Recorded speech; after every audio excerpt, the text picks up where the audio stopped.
Hello there guys, welcome to another of my live videos, and on this video there is quite a few topics to delve into. So I am going to be giving you a bit more additional information on Jude Bellingham. From a Manchester United perspective, there is negativity coming out regarding Jude Bellingham. And then I am going to be giving you a bit more additional information on Jadon Sancho.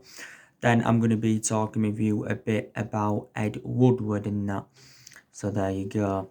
So anyway, let's start with the news on Jude Bellingham. So according to Sports Bill's head of football, Christian Falk, he has said that Jude Bellingham has decided to join Borussia Dortmund instead of Manchester United. Now, obviously, there was reports stemming from the German press not too long ago saying that, Borussia Dortmund are emerged as the favourites to sign Jude Bellingham. It also mentioned this back in March. But there again, not too long ago, it did say we was leading the race for Jude Bellingham. Obviously, Jude Bellingham's father has also urged his son to join Borussia Dortmund instead of Manchester United. So, this is, what it has said. Now, we have been in for Jude Bellingham for quite some time. Don't forget, it did say quite a few weeks ago that we have made a promise to Jude Bellingham if he does sign for the football club in the summer transfer window. We did say that we will immediately make him a first team player. And it also did say quite a few weeks ago that we do want to get Jude Bellingham's brother as part of the deal. And his brother is Jude Bellingham, and he is only at the age of 15. Now, don't forget, on Monday, Pep Cloytet had announced that he will be leaving Birmingham at the end of the season. Pep Cloytet, though, did warn Manchester United the other week that, more clubs will attract their interest in Jude Bellingham. It did say that Jude Bellingham is expected to stay at Birmingham for the remainder of the season the other week. Or was it earlier on this week?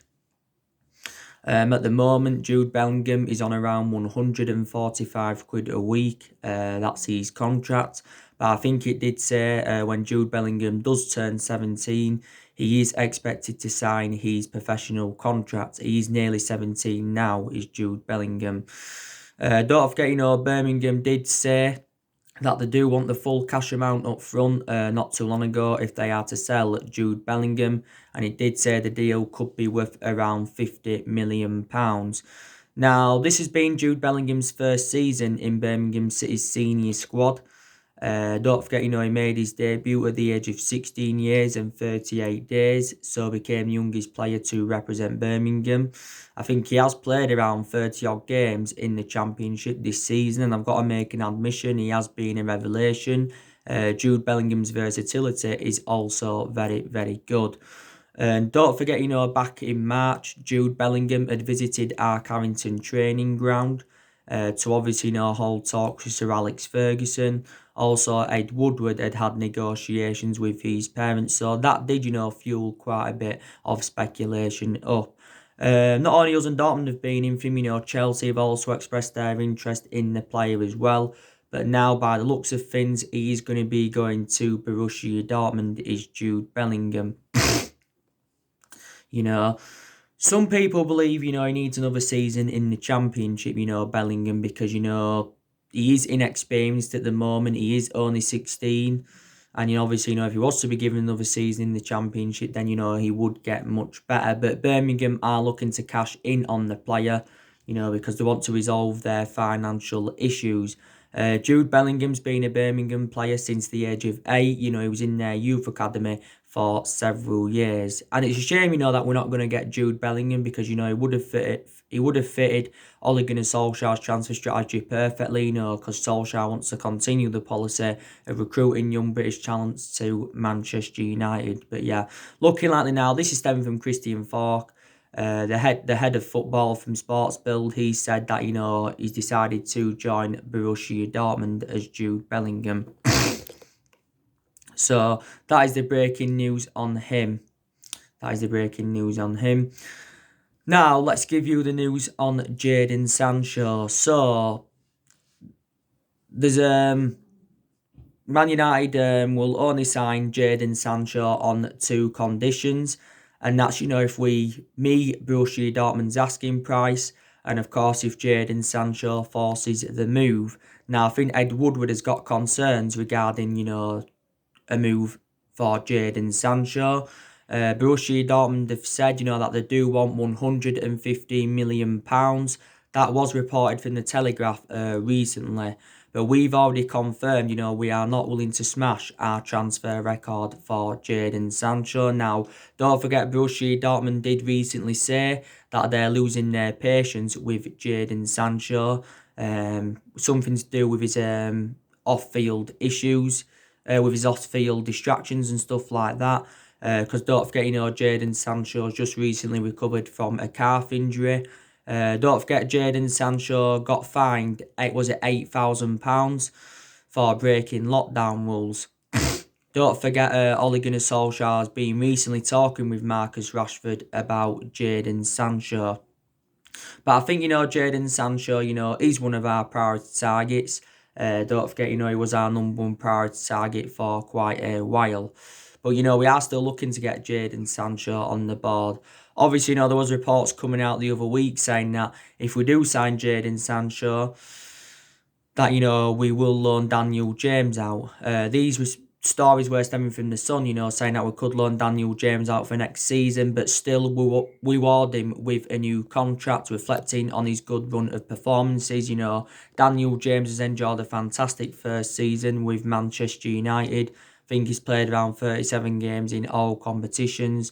We did pay £15 million for Daniel James last summer from Swansea, so it was a cheap solution. Obviously, for the vast majority of this season, Daniel James has been playing on the right-hand side, but he actually, seems to be more effective from the left. I think Daniel James is the foreseeable future for Man United. Don't forget, he signed a 5.5-year deal, was it, when he signed for the club last summer? Or was it a 5-year deal with an option of a further year? Daniel James made his professional debut for Swansea in, 2018. But like I said, if we sign Sancho, then maybe Daniel James could find game time very, very difficult. Don't forget, Leeds United came very, very close to getting Daniel James, but Swansea, pulled out right at the final hurdle, if you do remember rightly in that. But, there has been a few clubs that have been in for Jadon Sancho, not only Man United, Chelsea have been in for him, but Chelsea did recently say that, they're no longer interested in recommending Jadon Sancho because they've come to accept the fact, that he'll probably come to Manchester United. Obviously, Jadon Sancho's he was a boyhood Chelsea fan. And there was talks a while back about, possibly Jadon Sancho going back to London. But, Chelsea are looking at other targets, aren't they? Obviously, they got Hakim Ziyech in February for Ajax for around 37 or was it 38 million. They're on the verge of getting Timo Werner from RB Leipzig. There was stories coming out the other week saying that Chelsea, are going to get Werner for around 53 or 54 million because that's his release clause in his RB Leipzig contract. And he did say Chelsea offered him a 5-year contract, worth around 200 grand a week. I don't think it's official as yet. I don't think it's been made official yet that he's joined Chelsea, but I think it did say sometime this week that it will be officially confirmed. And I did say, didn't I, that Chelsea need a striker because Olivier Giroud's the only fit striker they've got at the moment. Don't forget, they try to get Kai Havertz now at Chelsea. Obviously, Ben Chilwell is their number one priority target for the summer transfer window. So I've got to make an admission, Chelsea have done really, really good business so far. And I think, they're going to get more players in Chelsea because like I've said on my recent videos, Chelsea and us are looking to make transfer moves to compete with the likes of City and Liverpool because I do believe probably City are not going to be in the transfer market. City have got a lot of money, obviously. Pep Guardiola spent a lot of money, but obviously, Manchester City have got that ban from the Champions League for the next 2 seasons for breaking financial fair play rules. They did get fined 25 million back in February for it. I think the CES make a decision. Is it next month sometime? Their appeal, we know the outcome of their appeal next month. So yeah, Liverpool, I've heard they may not be making any signings in the summer transfer window. Arsenal, they're probably not going to make any signings. they won't make any Glasgow signings. Daniel Levy, he doesn't like to spend money at Tottenham, so we need to take advantage of this. We really, really do. But yeah, I hope we can sign Jadon Sancho, because I've already outlined the few reasons, why I want Jadon Sancho at Manchester United. Is because obviously, he's well proven in the Premier League, and plus he's got a really, really good friendship with Marcus Rashford. There has still been stories coming out recently saying that Liverpool are monitoring, Jadon Sancho's situation. Now, Borussia Dortmund only paid £8 million for Jadon Sancho from Man City, so Dortmund are looking to make a huge profit on the player. Obviously, Jadon Sancho's valuation has persistently grown, reflects on his good performances in the few years he has been with Borussia Dortmund.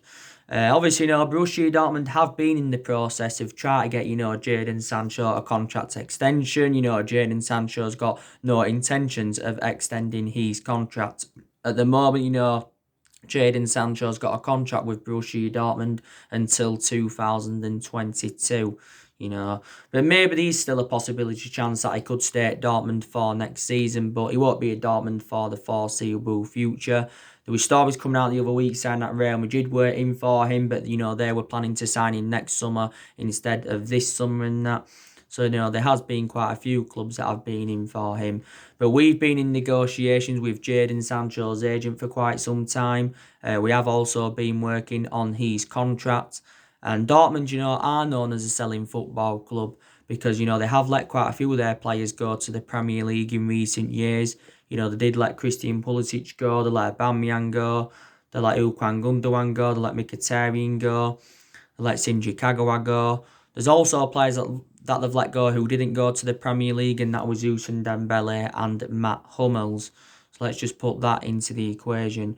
I think, City do get a percentage of the transfer fee if Sancho is sold. I think City do get around 15% of the transfer fee. Don't forget, we've already made a promise to Jadon Sancho if he signs for the football club. We are willing to offer him the number 7 because, we have got number 7 vacant at the moment. And like I mentioned, we've had a lot of good number 7s up and down the generations. Obviously, we had Cristiano Ronaldo. Best number 7 we've probably had, and the best player we've had in the Premier League era. We had the likes of George Best in number 7, Eric Cantona, David Beckham. One point we had Mike Owen in that number 7. But there again, our recent number 7s have been inconsistent. Sanchez was very inconsistent. Memphis Depay was also very, very inconsistent. So let's just put that into the equation. But Jadon Sancho's predominantly a right winger, and he is only at the age of 20, is Jadon Sancho.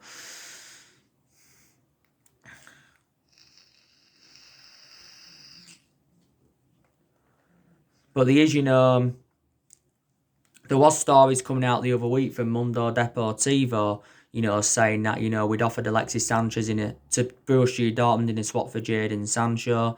Like I did say, that swap deal was never going to materialise in that. But we first expressed our interest in Sancho in 2017. This was back under the Jose Mourinho era, But yeah, so these stories that have been coming out regarding Sancho recently are also stemming from Sports Build's head of football, Christian Farke. He says a club or Man United or whatever will only sign Jadon Sancho on 2 conditions. So Borussia Dortmund will not lower their asking price, because we was actually hopeful that we could get Sancho maybe for around 60 or 70 million.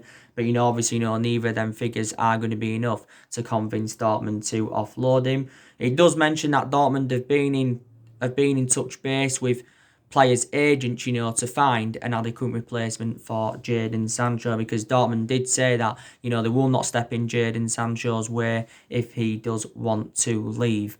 So yeah, it's one of the biggest sagas of the year is, Jadon Sancho and all of that. But yeah. So that is the latest news on Jadon Sancho.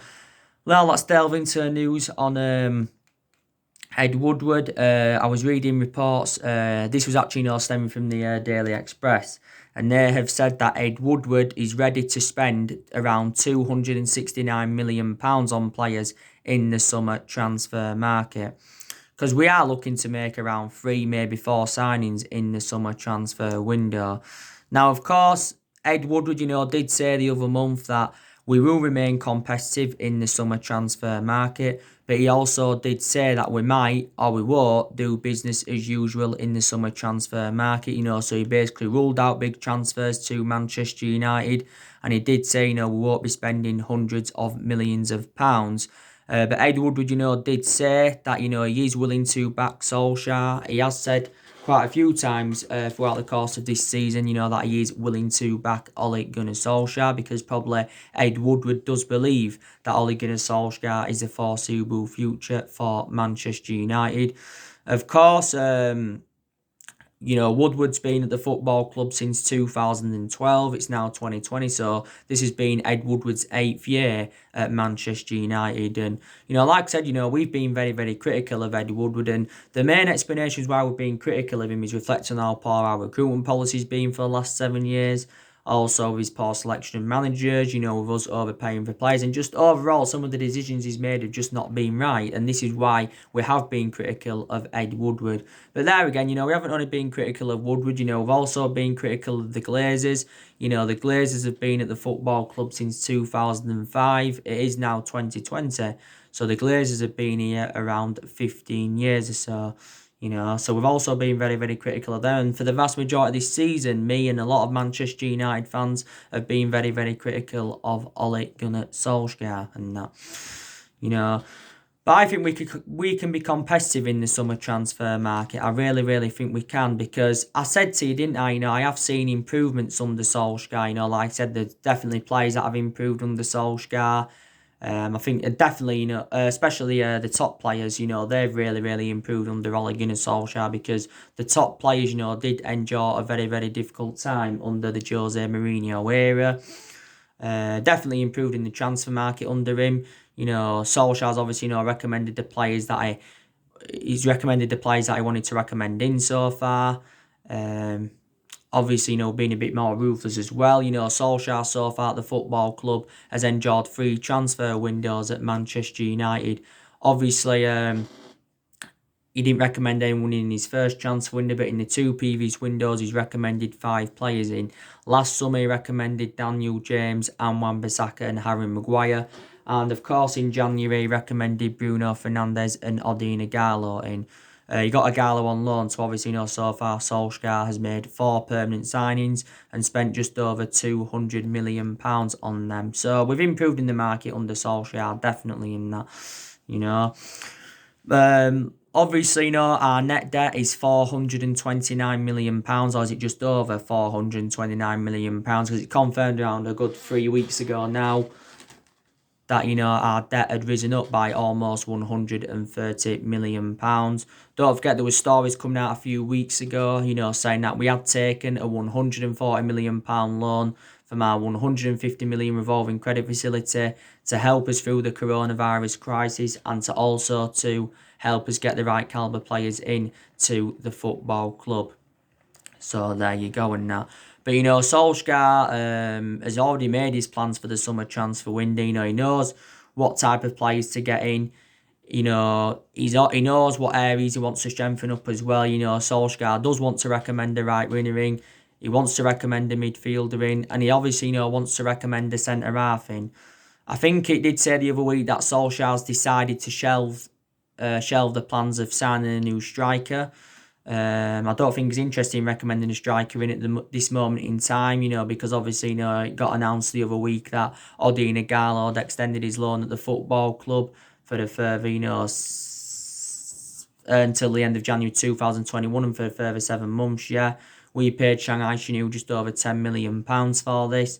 And obviously, Solskjaer wants to see how Mason Greenwood does develop. So that's another reason as well. But we want to make around 3 or 4 signings in the summer transfer window, because we believe we need around 3 or 4 signings to become title contenders next season. Because this has been now the 7th season we have failed to mount any kind of title challenge up. So that just indicates how inconsistent we have been in the last 7 years or so.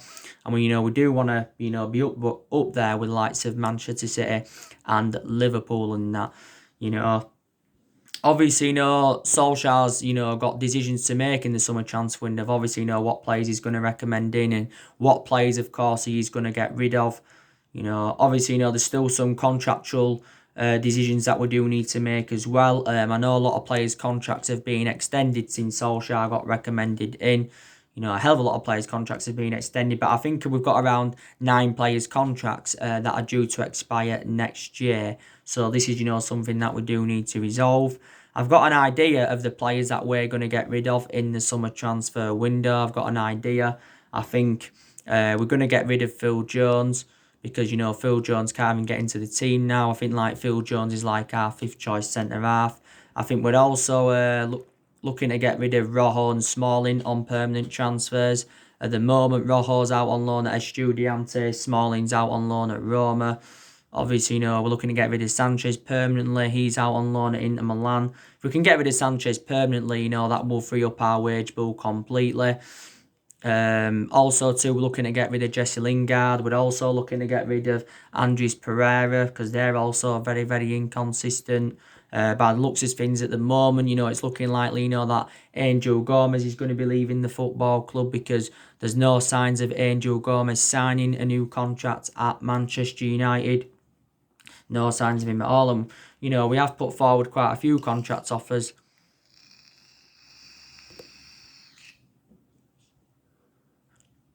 We have put forward quite a few contract offers for Angel Gomez and that. But I think he's got strong reservations, about getting into the first team as Angel Gomez. So yeah, definitely no players are going to depart the football club in the summer transfer window. So we're going to generate money that way. Obviously, Solskjaer anyway has got rid of a lot of the dead wood since he got recommended into the football club. I think we've seen a total of 19 players leave the club since Solskjaer got recommended in. We've got to make a decision on Dean Henderson. I think he's got a great future at Manchester United, to be quite honest with you. I think we'll probably allow him to remain on loan at Sheffield United for the remainder of the season. Dean Henderson's loan expires at the end of this month, so we have got to make a decision on him. I think he'll probably come back. Maybe we'll loan him back out next season, I don't know, but we won't get rid of him permanently because we do see him as a long-term replacement for De Gea. Obviously, I think he's been the Sheffield United's player of the season has Dean Henderson, so I've obviously got to make a decision on him as well. But like I mentioned on my video that I did yesterday, the real test for Solskjaer, comes in the new season because obviously, he's going to be given another season at Man United and he knows then he's got many expectations to exceed as Ole Gunnar Solskjaer and that. And obviously, these decisions as well that he has got to make, obviously, I think who's going to be our first choice left back next season? Is Luke Shaw going to remain our first choice left back, or is Brandon Williams going to be our first choice left back? I think for the remainder of this season, Luke Shaw will be our first. He will remain our first choice because obviously, Luke Shaw's more experienced than Brandon Williams, but Williams is obviously still enjoyed a very, very good season. We know that David De Gea is going to remain our number one goalkeeper. Next season. Will it be still Lindelof alongside Harry Maguire, or will it be another centre-half alongside Harry Maguire? You can say Harry Maguire is the best centre-half we've got at the moment. But Lindelof, has done well alongside him. But, Lindelof, as it stands now, without us signing the centre-half, he's facing competition because, obviously, Bay's now back from injury and so too is Alex too and Zebe and that. So, there you go. Like I did say, it did say we are set to play West Brom in 2 friendlies today. Obviously, it's a practice match. We are preparing for the resumption of the season. Don't forget, we were supposed to be playing Stoke earlier on this week at Carrington, but the game had been called off. Obviously, because the Stoke manager, Michael O'Neill, had been tested positive for coronavirus. There has been a few practice matches, to be quite honest with you, but it's exactly a week today, until we play Tottenham. It's next Friday we play Tottenham. It is the 19th of June, and it is a 8:15 kickoff. Really, really looking forward to the game. I'm very, very convinced that we can beat Tottenham anyway, because, like I said, our record against the big six sides this season has been exceptional. We've taken 17 points against the big six sides this season. So I've got a lot of confidence going into that game against Tottenham. I think, we can continue where we left off, to be quite honest with you, because before the football season got suspended, we was in a good vein of form. Don't forget, we are unbeaten in our last 11 games in all competitions, and Solskjaer will be under pressure to keep this good run of form up, for when, the football season does resume. There is 9 games remaining in the Premier League, and there's 92 games to play in all competitions and all of that. Solskjaer, is looking to beat Jose Mourinho for the second time as a manager, because he's already overcome Jose Mourinho once, and he's looking to beat Tottenham for the third time as a manager, because in total at the moment Solskjaer has beaten Tottenham twice. And the good news is that obviously, Dele Alli is going to be missing the game next Friday. Dele Alli is going to be missing the game next Friday because he'd been given a 1-game suspension from the FA. For them offensive coronavirus social media posts. They are missing Dele Alli, but a positive from a Tottenham perspective is that, they have got Harry Kane now back. He did actually, sustain a hamstring injury in January. They've also got Human Son back and that. But it is going to be, a very, very interesting game. And, I think Solskjaer, has got an idea, of what his best 11 is for the game against Tottenham. He's got an idea. I know our best 11 now. I've already gone through with you what our best 11 is. I think he's got an idea as well of what formation he's going to go with. I spoke with you about that yesterday. I think Solskjaer's either going to go with a 4-2-3-1 against Tottenham, because Solskjaer has been going with that 4-2-3-1 formation on a regular basis this season. Or he could actually go with a 4-3-3. We've used that quite a few times. I think in some of the big games, Solskjaer's gone with a 5-3-2. I think he used that formation, was it in the 2-0 win against Chelsea? And I think he went with that formation, was it in the 2-0 win against Man City as well? So maybe he could go, with a 5-3-2 formation. But like I said, I said to you yesterday, I give you about 7 reasons why I can't wait for football to return. Is because obviously, we've got now Rashford back. He's back from his back injury. We've also got Paul Pogba back. And obviously, Paul Pogba and Bruno Fernandes' new positions have been confirmed. Obviously, Paul Pogba's going to be playing in the number 10. Several times, Paul Pogba's played as the number 10, during his Manchester United career. So that means Paul Pogba will be playing just behind the central striker, and he'll be playing just in front of Bruno Fernandes. And of course, Bruno Fernandes is going to be playing in the number 8. United fans have got different perceptions on this. Some United fans think Bruno Fernandes should be in the number 10 because that's his predominant position, and Pogba should be in the number 6 or the number 8. But Solskjaer's already made that decision. But I did say our first choice midfield trio would be Bruno Fernandes, Paul Pogba and Scott McTominay. Fred will play instead of one of them so often. Matic still may get his chances, but I think now he'll drop more to the bench, will Nemanja Matic and that. So there you go. And like I said, we're playing at a new ground as well, because, we haven't played at Tottenham's new ground yet. So it's our debut at Tottenham's new stadium. Of course, Tottenham did pay around £1 billion for that stadium. Obviously, we've got the FA Cup to look forward to as well, the Europa League, because that's a chance for us getting some silverware on the board under Solskjaer, is the FA Cup and the Europa League. Winning to the quarterfinals of the FA Cup, we play Norwich. Winning to the last 8 of the Europa League and all of that, which is, very, very good. We're 5-0 up against Lask from the first leg. Our continuous run as well, I'm also looking forward to that. And there's obviously, going to be a lot of games live on TV and that. But like I said, Tottenham are a very poor team now, Like I said, under Mourinho, they've bought a few players in, obviously, they got Jadon Fernandes and Steven Bergwijn. They've obviously got Giovanni Celso permanently. There's other players that they've recruited in recent years who obviously Pochettino and that brought in. They got Ryan Sessegnon, didn't they? Tango Ndombele, I think, who's their most expensive signing, or one of their most expensive signings. Also to Jadon Sancho, they got him quite a few years ago. Did Tottenham? But like I said, Daniel Levy is a good businessman, but he's a hard negotiator, and he doesn't like to spend big money, like I mentioned earlier on in the video. you know. Tottenham, you can say, made a mistake by getting rid of Eriksen in January because he was a great player for Tottenham, enjoyed 7 years with them. They let Danny Rose go. And they shouldn't have recommended Jose Mourinho. And honestly, I think, Tottenham should have stayed with Mauricio Pochettino because, Pochettino did enjoy 5.5 years with Tottenham and that. But yeah, it does resume on Wednesday. I think it's City, Arsenal. Is it Sheffield United, Aston Villa, if I am correct? But the Premier League's been suspended since the 13th of March and that. And like I said, the top four is a priority for us as well, because we do want to get qualification for the Champions League for next season and that. So there you go. But give Solskjaer another season. If things don't work out, that's when I would get rid of him because Solskjaer is our fourth permanent manager since the Alex Ferguson era. Obviously, 3 managers have gone since the Ferguson era, and that was Moyes, Louis van Gaal, and Jose Mourinho and that. So anyway, guys, that's everything to update today. Drop your comments, likes below on the channel if you do. Consider subscribe as always, and take care. God bless. See you all again very, very soon.